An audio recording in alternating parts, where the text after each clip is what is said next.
is great. We got 25 minutes. We got to go.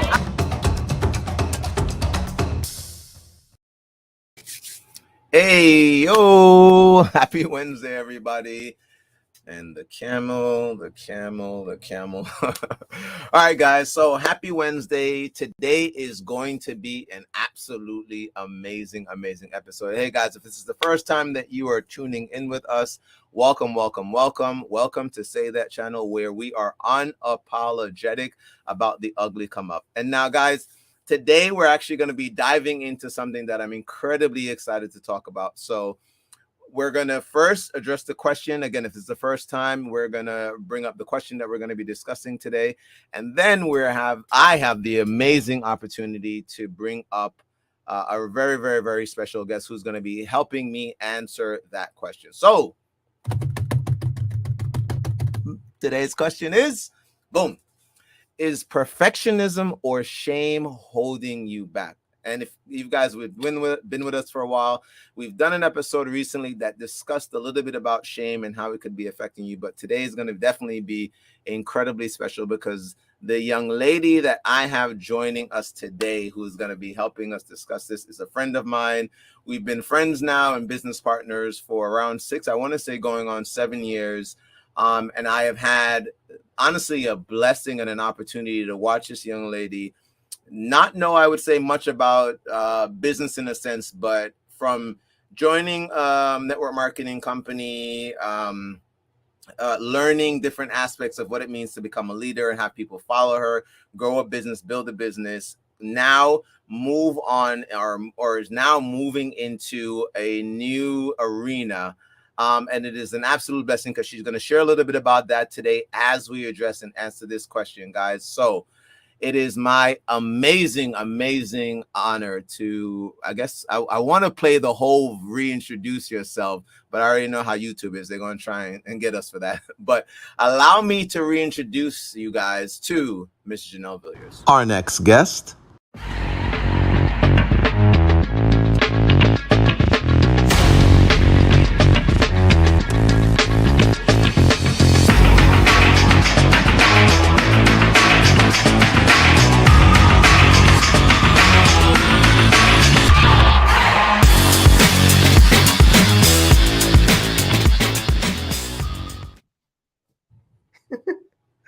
Hey. I'm like trying to edit Janelle's name and she forgot to do that part. Hold on. Oh, what is going on, Janelle? Where is it? Did I spell that right? No, I got it. Please edit that. Thank you. All right, there it is. There we go. We're real people, and this is live. This is live. All right, so first, let's bring up that question because Janelle normally would be the one doing that. So today's question is perfectionism or shame holding you back? But we're not doing today like we normally would because connected to this question is something that Janelle is premiering. And when is this launching? I want to get that out first. This is launching August 30th. I'm really excited. I am launching my book. There's actually a sneak peek of the cover right at the end of that intro video. It is about my own personal journey where I had a particular incident in my life where I had shame. There it is. Around. I slept with a married man, and am I still a good person? And so this particular book is about my story and dealing with that. So how did I get to that place? What were the shame-based thoughts that got me to that position? And then the shame spiral that caused. So poor decisions, isolation, just like self-sabotage in a way that I think people can really relate to when you're feeling shame. And just to remind everyone, if you haven't seen any of the other episodes where we talked about this, the difference between shame and guilt.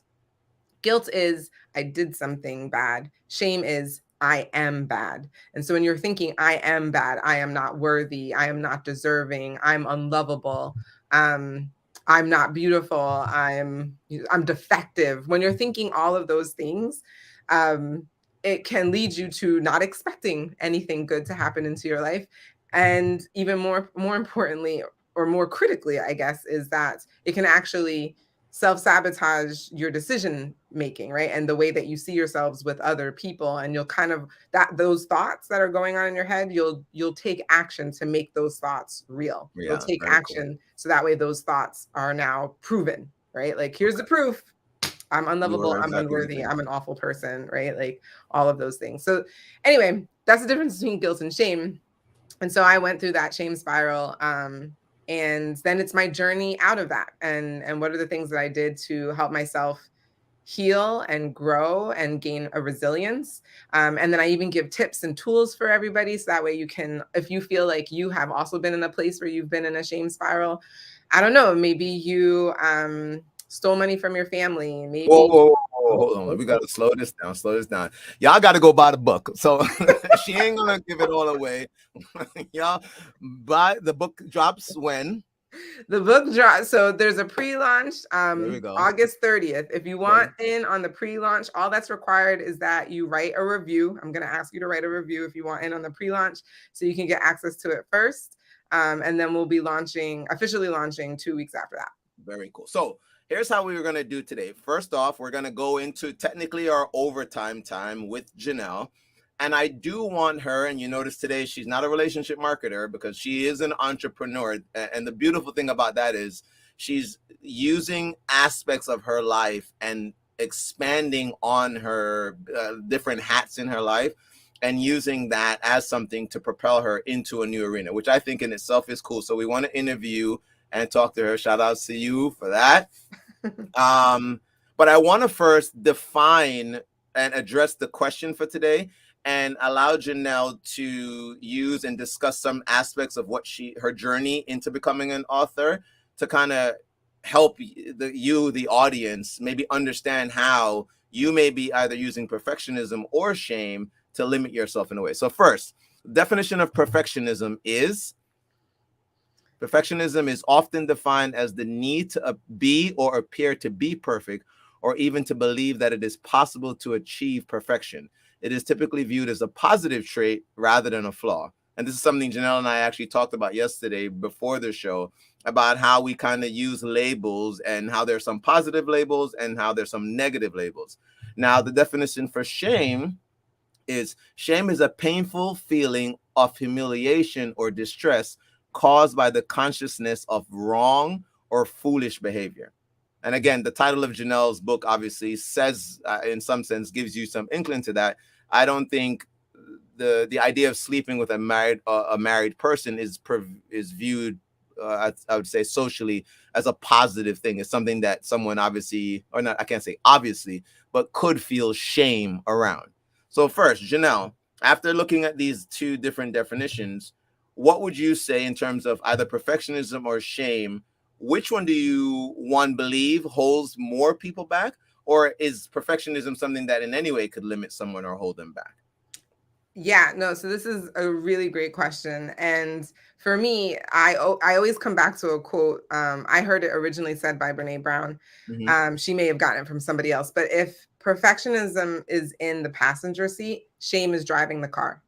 Nice. Wow. And Oof, my God, yeah, dropping every bombs over time I my hear it, head. I'm just like, man, this is so good, Say that because again. it's, Say that if again. perfectionism is in the passenger seat, Mm-hmm. shame is driving the car. And what Wow. that means is, when we think, oh, I want to be perfect, right? We think, if I can say it perfectly, if I can do it perfectly, if I can act perfectly, if I can be perfect, right? Then Mm-hmm. that will shield me from any criticism or judgment, right? That would say but I would say otherwise, right? Wow. And so we're out there trying to like make it perfect. But here's the thing, you're setting yourself up for failure, because perfection is literally something that humans cannot attain. By Mm. definition, humans are imperfect. It is our imperfections that make us beautiful, in fact. And so when Cool. you strive for perfection and then you don't hit it, right? Because that's what we do as humans, we don't hit it. You then typically shame spiral out of that, right? Because it's not usually other people who are judging you and who are critical when you don't do it perfectly. It's usually yourself. And so now you're beating yourself off with, oh man, I didn't do it perfectly. I'm awful. Mm. I'm so horrible like at this. Like I can never get it right. Like I'm never gonna be good. I'm unworthy. I'm undeserved. Whatever. Like that Mm-hmm. starts to go. And so essentially perfectionism is trying to shield yourself from all of that. But when in reality, it just sets you up for more of that. And so then the Wow. next time you want to approach something new or different, well, I got to get it perfect. And then because you can never really get it perfect, you may never even get started. Wow. Because you're just in this position where you're just like, well, it's got to be perfect. It's got to be perfect, right? It's like, oh, I don't know it perfect. I can't do it perfectly yet, because you're trying to shield yourself from the Okay. shame-based thinking that will come from, well, when it's not perfect. And guess what? When you do anything new, like being an entrepreneur, when you start anything new, Yeah. when you're doing anything to get out of your comfort zone or take a risk, It's it's not not going gonna to be be perfect. perfect. I think our language, and I'll just say for America, I can't say for other English speaking countries, although I would think it would be similar, but I think it should be changed to excellence. We strive for excellence. You strive to do it to the best of your ability, not to perfection, Mm. Ooh. right? You do it to the best of your ability, and knowing that there's probably going to be something that goes wrong or doesn't go right, but that's okay, right? Mhm. This is how we learn. This is how we like grow. And I just feel like language typically informs a way of being, and if we just kind of talked in that language, I feel like we would be Change for a much narrative. better society. But like people, to your point, people hold on to perfectionism as if it's something proud to be. Oh, I'm a perfectionist. Do you know how many people Yeah. Yeah. like do that? I'm a perfectionist, and then in my mind, I'm just like, so you're really just insecure and like really nervous that if you don't get this right, you're going to be hardest on yourself, probably more so than anybody else is. And so Wow. in my mind, anytime I hear somebody say that, I just kind of internally cringe because I'm just like, ah, Wow.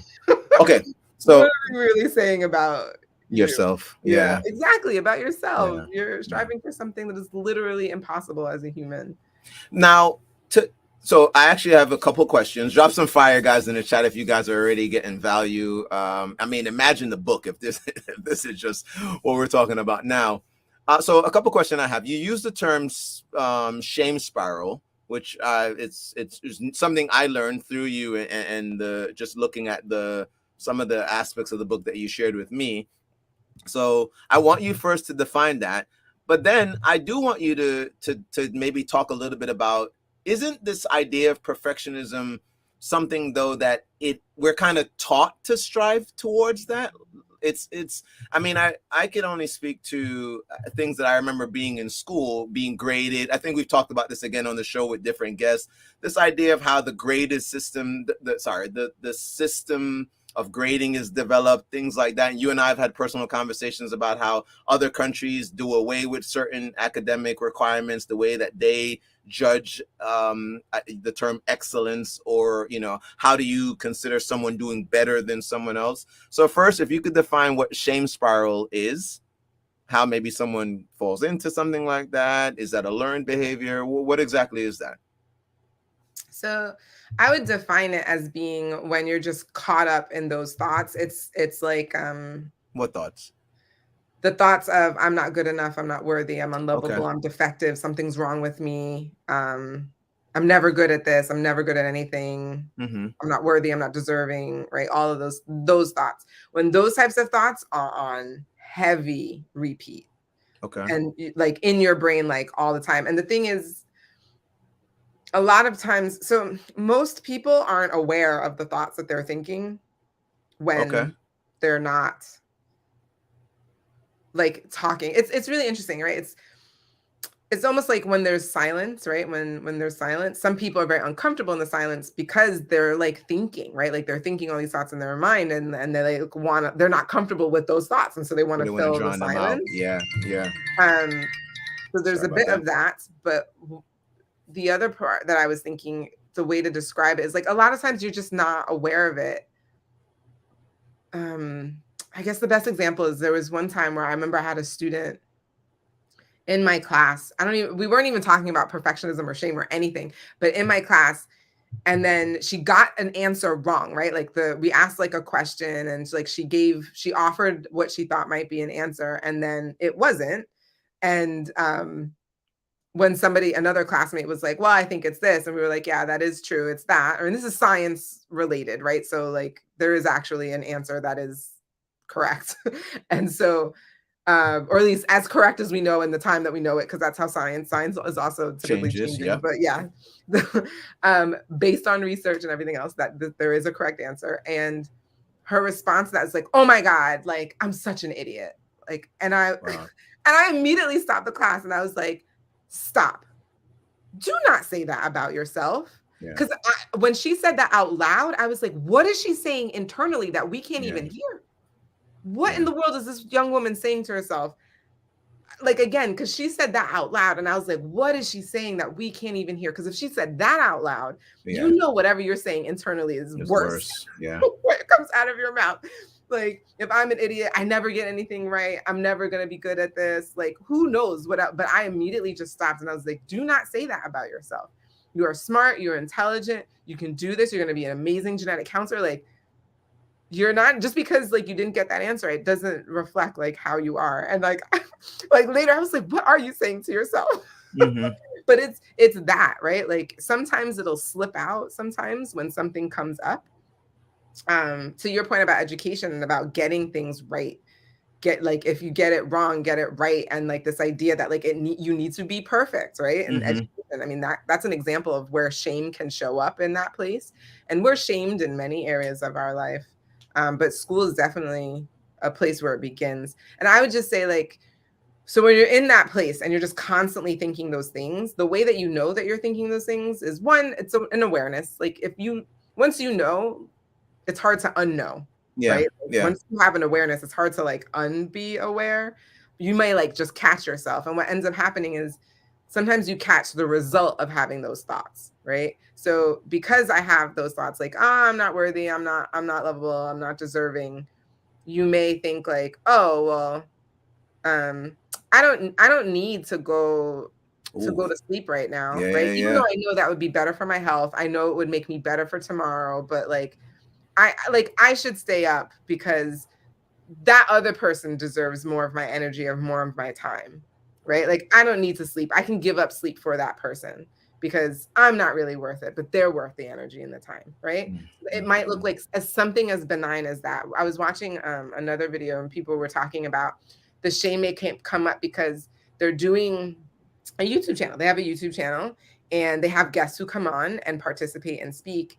And one of the things that one of the hosts was saying is that she recognizes her shame-based thinking because she thinks like, oh, well, I don't even know if I'm worthy of this guest's time. I'm not going to ask him to come on again, or I'm not going to ask him to come on more than one other time because I'm not worth that time. Like I'm not worth that, you know, like Wow. he would never want to like come and like help me. Right. Mm-hmm. And so she recognized like that's her shame-based thinking. And so what that looks like is she's like, oh, would you be able to come on? Yeah. Meanwhile, Yeah. he's Play like down herself. Wow. excited to come Wow. on, right? And then his shame-based thinking on the reverse was that he's like, I don't know why this woman thinks I'm an expert, or she knows, Oh or my she thinks that goodness. like I know anything, and that would I Yeah. can't believe that she wanted me on in the first place, right? Both of these two, to like add some context, have been called upon to talk about different topics for lots of different lots of different media, lots of different Yeah. places. And so certainly by anyone else on the outside looking in would be like, yeah, like you deserve to You be guys here. are. You Yeah. belong here. You know, you're credible. But each of them were going through their own thing. However, both of them are very aware of it. And so because they recognized what they were about to say, right? Like, do you want to have me on again? Like, I can't believe you think I'm an expert. Like, thank you so much. Mm-hmm. Having gratitude, yes, thank you for inviting me on, but then being like, no, but that other part though, that's my shame-based thinking, and that's not real. That's not based in reality. That's just Okay. these thoughts that I've been saying in my head that are not necessarily real. I heard one therapist say that the acronym for shame is self-hatred at my expense. Wow. My goodness. That is what shame is. I think Mm-hmm. that's a real, like, literally, it's self-hatred at my expense because the only person you're hurting is yourself, right? Yeah. So again, awareness is key, but sometimes the awareness comes first when you recognize the action that you're taking that comes from a shame-based thought. Okay. So like not thinking you're good enough, not thinking you're worthy, not wanting to say something, not wanting to stand out, right? Because again, you're afraid of the criticism, the judgment, which really isn't coming from other people. It's really more coming from From yourself. yourself. But all of these things, right? Like once you have an awareness, it usually comes first from like the action, and then you recognize, oh, okay, that action, whatever. And it could be something that you say, or it could be something that you do. is the result of a thought that you had, right? And the thought that you had was a shame-based thought. And so once you become aware of that, you'll notice when like, man, I am just like in this space where that's like what's going on for me, you know? Okay. I'm making a lot of decisions From a that place don't of really help me, that don't really like it's like at my expense, right? Like yeah. who's winning here? Like everybody else but me. You Or like who's benefiting from this? Like the I'm way you're honestly showing not up. benefiting from any of this. Like how is this really being helpful? And so um when you're in that place, I think it's either preceded by an action that you take. So in my Mm-hmm. case, it was I had a lot of shame-based thoughts leading up to this that I had gone in and out of like my whole life. And I talk about those things in the book. And I love to and I love giving those examples because I want people to I hope it's relatable. That's my hope is like, oh man, like I can recall a time when I was a child and I thought this, or I can recall a time when I could totally see how that type of conversation or that happened between a lover, a parent, a friend Mm-hmm. could turn into like, you know, I'm not lovable, I'm not worthy. Because like I've been through something similar, right? Like I just want to give people examples of like how that happens, like how the shame-based thought, like the seed is planted and then it Yeah. just keeps coming up. There are triggers that cause those thoughts to come up again. Just when you think everything's fine and you're like, I'm above this, I'm healing, right? And then boom, something Say right there. else. And Yeah. you're like, oh man, I'm back here again. And so it Wow. could be a really big action like mine. Mine for me was a big action that I or a decision that I made to take an action. And after that, like I like one of the things that happens with shame is that you want to isolate because you don't feel that you're worthy to be loved, that you don't feel like you're worthy of anyone's attention or time. Yeah. How could you? The thing about shame, a lot of times, there have been tons of studies that show this is that many people, and I would even say most people, when they're in shame, one of the characteristics of shame is that you feel like you deserve Whatever is happening. whatever negative thing is Yeah. happening to you as well, right? You're like you're punishing yourself in that shame, right? So I did this thing that was really bad. I deserve whatever bad thing comes my way because I don't deserve anything good. I am Yeah. bad. I am, right? So because I don't deserve anything good, I deserve all the bad things that happen. And so you want to isolate you like I'm, you know, I almost feel radioactive. If anybody gets near me, then they're going to, you know, get poisoned Spill it from on them. Yeah. whatever's got I've got going on. And so you want to isolate. And what's crazy is that shame feeds on isolation. It loves the secrets. That thing that you did that you're ashamed of, keep it secret. Shame loves that. It will feed on that and just become bigger and bigger. And you will just, and that's a spiral because now it's bigger and you're isolated and you don't want other people to know how you're feeling or what you went through or what you did. And so you keep isolating and then nobody knows. And then you keep isolating because you can't tell them. And the more that you isolate, there's no way that they could actually ever want to listen to what I'm saying. Like, I just deserve to be alone and myself, like, man. yeah. And so you just keep doing that. And I think that's another identification of a spiral, right? When you're just like removing yourself from other everything else. You know what? those Sorry to thoughts. cut you off. No, So no, there's well, a couple things that I thought of. No, I mean I love the excitement you obviously have. Not necessarily like, oh my God, this is amazing that this is happening, but just the fact that I'm assuming, and please correct me if I'm wrong, but as you mentioned your journey through learning about this, healing through it, and I don't know if is it a question of healing as if it never now comes back, or more of an awareness around this and how you can address things when it comes up. But something when you were describing that story between those two people in the interview, I kept thinking of imposter syndrome, you know, this idea that, oh my God, I'm not worthy. And then the other thing was just this idea of labels that we put on things, right? Like, so it's like, I've heard it in terms of imposter syndrome before, but I really do hear someone say, I'm in shame, right? Like I'm behaving this way because I'm in shame of something that's happened in my life. And again, in our conversation yesterday before the show, we were talking about just how these labels, you don't necessarily know to address something in a way that can maybe affect positive change because you're addressing it somewhere. And the example that I used was like those commercials where they start running off a list of things that could be wrong with you. And you're like, wait, do I got this? Do you Like, have an upset stomach? yeah, I Does know. your Like, head do I hurt gotta you? call my doctor? Because do I have this? So, guys, if some of the things Janelle is mentioned so far are things that show up in your life, if there are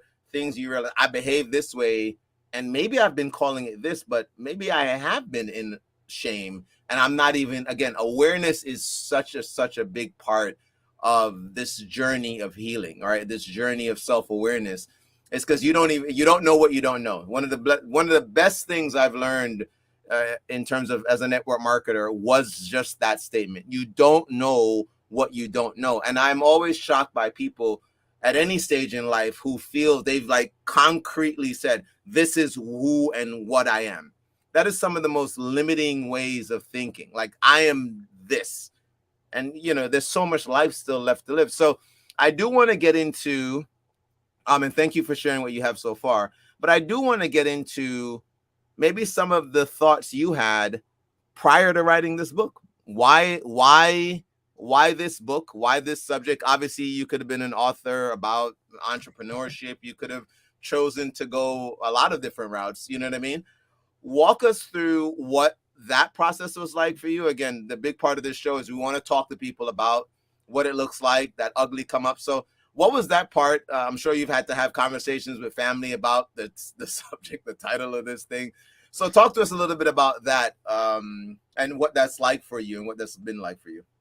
Yeah, great question. So I want to answer a question that you brought up. Yes, the And earlier just like one. tie it back and then come back to this. Okay. In that you were like, so what do you like? Do you heal from it? Does it never come back? Like all these things. So number one, I should have said this from the very beginning. Shame is a human emotion. It is just as human as love. It's just as human as sadness. It's just as human as I don't know, joy, right? Like, so does that make it normal? It is a normal human emotion to have, right? It is not abnormal to have it. So you can see like infants starting to have shame. Like it is normal. It is. So I just want to put that out there. It's normal. So that to me was really helpful, like just knowing that, because I think in the personal development space, the minute you hear like, oh, if you're feeling sad or in shame or any of these things, you're like in a negative space and you need to get out of that space. Like you can't be in that space. And now you have shame about just because being. Yep. It's like, it's horrible. Been there. So like, first of all, it's normal. Okay. It's a normal, every human will feel shame at some point in life. What causes you to feel shame is different for everyone. Everybody has like a different, tolerance, let's say. I'll call it a tolerance. And so for that reason, you can't get rid of it. It's not something that you get rid of. It's more, I like the term resilience. You create a resiliency around it. So when you feel shame, instead of setting yourself up in isolation, instead of instead of like continuing to make poor decisions to only prove yourself right in these shame-based thoughts, you become aware, you have courage, you share your story with somebody who you trust in terms of like, and I'm going to come right back to why did I choose to share my story this way? But it's this idea that like you share it with somebody who totally gets it. And it's like, I've been there too. I totally recognize when I have shame. Let's like build some reality around this. There's a pastor who's on YouTube. He gives the analogy of giving people different mirrors. So a shame mirror is something. This is Tim Fletcher. Tim Fletcher, thank you. Yeah. Shout out to you if you ever watch this. Like, learned a ton from how you unpack and how you break down. Actually, no, we'll tag that one at the end of this this episode. Yeah. We'll make sure we tag that one for you guys to check that out. So one of the things that he says is that, like shame, people who have a lot of shame-based thinking typically start having it when they're young. And it's like having a funny mirror in your house. It's the only mirror in your house. And when you look at yourself, you're 3 feet tall and 3 feet wide, right? Wow. So you just go out there in the world thinking, I am 3 feet tall and 3 feet wide. This is just what you know nothing else. There was no other mirror in your house. Nobody said anything differently in your house.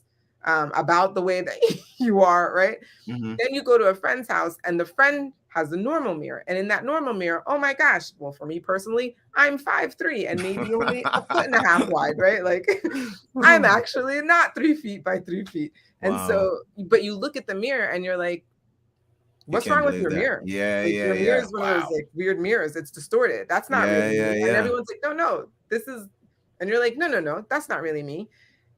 I love this analogy because I think this really hits home. This is what happens. This is your path towards resiliency. You need people to bring the regular mirrors up to you. You need friends who can show you the regular mirror and be like, yeah, I get it. Like you feel really bad that you did this thing. Let's talk about it. Okay, you did this thing. It was a poor decision, but you yourself are not bad. You are not defective. You are not unlovable, right? You are redeemable, right? There's Can redemption around this, right? Like there's so much of that, and so that's the normal mirror. That's the normal that's the normal mirror. can I And interject something really quick? yeah, You know what that thing makes me think of? When someone would give compliments and they often reject it. And I can tell you that I show up that way. I'd hear compliments. Oh man, you and space of fitness and stuff like that. And it wasn't until somebody pointed out to me that I would never accept the compliment. I would always defer. They're like, oh, you're in great shape. And I'm like, nah, whatever. And it literally is because for myself, I'm still seeing the overweight kid. It's like it's not. I never thought of perfection, but it's that idea of nah, I'm still fat. I'm still these negative things. Sorry, but that's how I know that I show up in that space. That from my funhouse mirror. and Winston, that is super relatable. Like I'm Yeah, sure there's a number of people who are going to watch this, and please, if you're watching the replay of yeah, this, yeah, please put in the absolutely. comments like me too. Just put me Yeah, too after you heard Winston say that, because that is super relatable, and that's it. That's exactly it. Also, people who have like high shame based thoughts, or a lot of them, will hear a compliment and they're like, "You're just saying that to be nice," yeah, yeah, yeah, or yeah, yeah, "What do yeah. you want from me?" Yep. Like, what do you want? Why are you giving me a compliment? Like you're just Double not saying agenda. that because Yeah. it's true, right? Because I'm really 3 foot tall by 3 feet wide. Wow. So yeah, so thanks, Jeannie. Yeah. One of the things that for me like is important is that it's a resiliency. So you do those things. You get friends who can put the real mirror in front of you, and remind you who you are, right? Mm-hmm. And then like, okay, like I'm not alone. Here's the thing: the kryptonite to shame is empathy. And the only way you can gain empathy is if you're actually around other people. It's the opposite of isolation. You have to find someone else who you can share your story with, what you've been shamed about, what you've been thinking and feeling, so they can put the real mirror in front of you, and you can like, there's nothing better than a knowing laugh. Like there's nothing better than someone who hears you like just now and I'm like, "Oh my god, that's Yeah, so yeah, me," right? yeah, Like yeah, there's yeah. nothing better than that, cuz then you don't feel alone. Yeah, You you don't don't feel that feel fear like and you it's let your just guard down. you, which is Yeah. exactly what shame wants to do. Shame wants to make you think that you're alone and you can only do this by yourself. So, speaking of sharing, you talked about like, why did I decide to write this book? So, I started to write it during COVID, and I'd been hearing a lot of stories from people. Mm-hmm. I heard a lot of messages from different pastors. Everybody was doing church online, and it was this message of like, what's your testimony? What's your thing? What's your story? What's the thing that you have gone through? Okay. That's like, man, if somebody else heard it, it could really help them. And I just got into this space where I was like, there is something about my story that I need to share, because if there's anyone who's gone through what I've gone through and I could help them with that, I got to do it. I got to Yeah. step out on faith and do it. And I just felt very called. I mean, I don't those of you who are not believers, it's totally fine, but I really do feel like God put this purpose on my heart to share this part of my story to help other people. To make it more relatable. There's a lot of books out there about shame and everything. P.S. And the other thing is, people don't like talking about shame. That's why we don't talk about it, because people hate talking about it. Like, what do you mean Yeah. shame? Yeah. It's a lot easier to call yourself a perfectionist than Yeah. to say you Absolutely. Yeah. have all Those these like labels. shame Yep. thoughts. Yeah. So, and that again, that's just a part of our society. It's like, let's make perfectionism It's not cool and like normalized. not talk about Yeah. shame, which is what it Yeah. really is, right? Like, I don't know, but I basically just felt very called to do this in this way. And I've always been a person of like, how can I make the biggest impact? How can I help the most people? And yeah, I could do it one by one and share my story one at a time with somebody, but I like that may not help the person who lives in, I don't know, South Africa or in Singapore or maybe right here in New York. Like it just felt too limiting in that way. I wanted to have the largest impact to be able to help people. And so like many businesses that we start, right? Our family and friends are the ones closest to us aren't always the most supportive. Say And that. so My goodness. um it and remember we've been hearing this a lot of the what feels like unsupport or non-support, Rejection. maybe, yeah, what Yeah, maybe yeah. feels like rejection in that way. It comes from a place of them just wanting to protect you, right? Like, don't do that because you could get hurt. You can get like, right. And so a lot of that, I recognize that a lot of the feedback that I've been getting from those who are closest to me, they just don't want to see me hurt. This title is intentionally provocative. Named it that way because I want people to pick up the book. Yeah, we're moving books, people. We We're can talk moving about the units. business side of that in a We're minute, moving right? units. Yeah. Right. So that's definitely intentional, but again, like so many people have said, like the money that you receive is only a visual expression of how many people you've impacted, Wow. right? So like, Wow. yeah, the more people who buy my book, yeah, oh man, that's our 35 minutes. No. Just keep it going. We're Okay. going a little bit over, guys. A Finish little your bit thought. over. So no Patreon today or no overtime Yeah, today. yeah, This yeah, is the yeah. overtime. This is your own overtime bonus training. People The Yes, artwork, so the it's financial a marker manifestation. of the value that you've created in the marketplace, and so I know that the more people who buy my book, it's potentially the more people I'm touching, the more people who can be Lives are helped, impacted. right? Yeah. That's essentially what that shows, and so, um, if I can get paid for being myself, if I can get paid for doing the things that like are easy for me to do or what bring me joy to help people doing, then like that's kind of like the energy frequency that I'm on right now is like that's where I want to be. And shout out to Darren Walker if you ever watch this or if you're watching live, like I've been feeling that way a lot and I've been working a lot with him. He is an amazing life coach. His purpose is to help people make money by doing the things that they're just naturally good at, Nice. and finding joy in that. And so it really started from there. And again, I get that there's going to be a lot of people in my life, like, so my closest people know about the title and I've been getting some of that, like, oh, Janelle, I don't know, this is going to have a lot of bad repercussions, right? And I get that. And I'm sure once the title is more widely known by even more people in my circle who don't know about it, like there's also going to be some like rejection from that too. Like, I can't believe she did that. Like, she's not who I thought she was. And I received that. That's okay, because that's not what I wrote the book for. I didn't write the book for those people. I wrote the book for that person who's out there, who's in shame spiral, who sees this book and like, oh man, the tea's hot. What's this? And like learn something, right? Yeah, Like yeah. it's I mean, this is it's seemingly like the tea is hot, but I guarantee you it's going to be a lot more introspection than just that. And so I would say for anyone who's out there who has a book, again, this is the same idea that we've been saying. You've heard this message said by so many of the entrepreneurs that we've had on as guests. It's just like, if this is the dream, if this is the thing that makes your heart sing, like don't worry about the people who are trying to keep you from doing it. They come from a place of they're just trying to protect you, but that doesn't mean that their vision or what's been the purpose that's been put in your heart is not for them. It's for you. So like you just have to lean Live into your life. that and just keep pushing forward. That's what I would say. And I also want to say on the flip side of this, there are a ton of people in my inner circle who are also extremely supportive. I've received support around this topic and about sharing my own personal story from so many people who I wasn't even sure if they would. And so I've been truly blessed to have that group of people. And I've almost brought those people closer to me because I recognize that like those are the people I'm going to need around me as we move forward and as we launch, because I get it. Of course, there are going to be things that I don't know that are going to happen and feedback and all of that. Like, I get that. And It's okay. That's okay. I like it's That's not okay. perfect. I'm going to be the first Yeah. one to tell you my book is not perfect. I'm just hoping it touches people and it resonates with people. And even if it was one person, even if it Say only that. resonated with one person who reads the book, then that's okay. I wrote the book for you.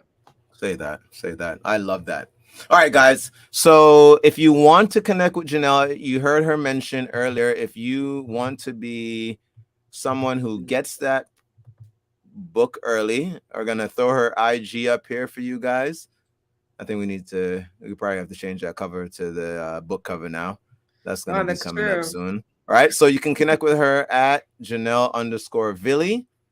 And as that title says about being an entrepreneur, it's not just a brand new book that's coming out, but I know that you have your link tree. And I want to say that they'll have an opportunity to maybe to order the book from there. Yes, so I'll have Right. the link there. People So can let me order the put book that up as from well. that link tree. So let me throw up your link tree as well. That way you guys can connect there. And then guys, if you want to, please, if you comment today, we will go back and check that out. Throw your email up or an email that we can reach out to you at. That way we can get Janelle to put you on her list for that pre-order. And you can connect with her or go to her link tree. She is, like I said, a woman with many hats. So if you want to work with Janelle, partner with her, you can check out everything that she's been working on through her link tree right there. Or again, you can hit her up on IG. She, like she likes to say, is a real person and will definitely answer those messages. It's true. It's true. But today's been definitely a blessing. Like I said, it's been amazing. We started out as strangers, jumped into a business together, and from that, I mean, we've definitely had many blessings, things that we've been able to experience through that. Things, and even to the point you just made about not knowing, we didn't know where our life was going to take us. And look, we didn't start out thinking we were going to have a YouTube channel and things like that, but from just the different experiences we've had, things like this has been bred. So guys, I hope today has been amazing for you like it was for me. Once Janelle launches the book, we're definitely going to have her back as a guest on to talk about, really give you guys some insights into what the book can offer you, because I know that there are going to be some workshops and things coming out of that. And that's a conversation I want to have, because I was intrigued even about just what that looks like. Everyone, I've written a book, but beyond that, there was no secondary plan or things that would come from that. But that's something that Janelle's going to be looking into doing. And so I definitely want to have a conversation around what that looks like. If I put my idea out there and I want to educate people on this, this thing that I've written about, or I want to teach people, how does that look like? What does that look like? And how can I move into that space? So we're definitely going to have you back on, Janelle. Thank you to every single person who stayed on with us.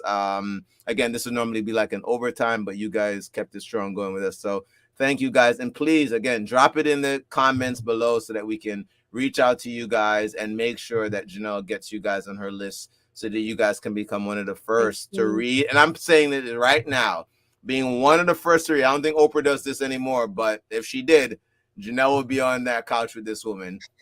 Get your copy now of I Slept with a Married Woman. Am I a married woman? A married man.